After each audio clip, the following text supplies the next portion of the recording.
morning. Ira Epstein with your morning flash update, and this update is for the morning of Monday, the 22nd of December, 2025. We're about now 7:55 p.m. Central Time. Well, one of the events, obviously, over the weekend that you had to look at was the U.S. going after a third tanker. On Saturday, we took control of one of the tankers that was leaving Venezuela or on its way there. And the same thing going on now on another tanker, a third one. So what is really happening here is the Trump administration is going to choke Venezuela. And by that, I mean that they're not going to be able to ship their oil that they need to do. They're running out of storage capacity, so pretty soon they'll have to stop actually pumping the oil that they've got. And this is the game plan that appears relatively fairly simple in nature, no boots on the ground, but now create the economic strife to get Maduro out of office. I don't know if it'll work or not, but it seems to be the plan. You can see the grains have come alive a little bit on the bottom right here.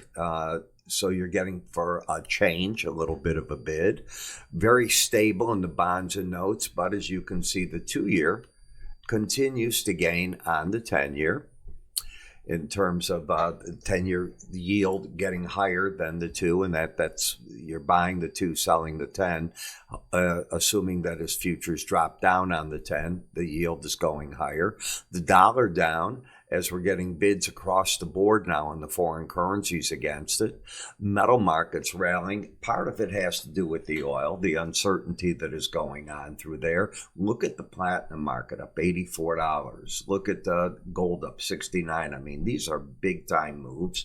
Just moments ago, we were near unchanged in the Dow, and now we're up 55 points as we're getting closer and closer to the opening of the marketplace.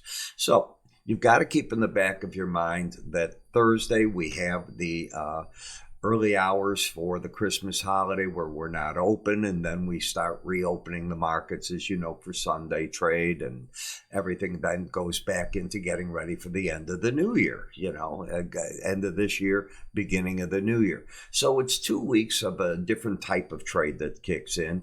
Understand the volume will be down a little bit, and the reason for that is if you look at the holiday travel, you can see we've got record amount of travel, people going all different ways to be with families, and as they do that, a number of those people obviously are traders in the market, and they're traveling. They're really not going to be doing their trade.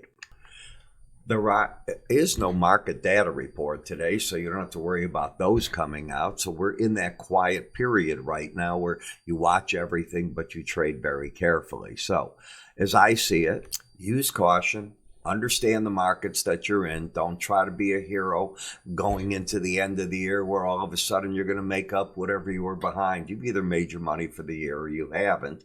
And understand also that there's going to be in the stock market rotation of portfolios because it has been a big winning year for a number of the markets. And when that happens, people do take some profit, some roll, they reposition portfolios, and they do a certain amount of window dressing. I'm Ira Epstein. You have yourself a great day. I will catch up with you all at the end of the trade day as we do our review. Trade well.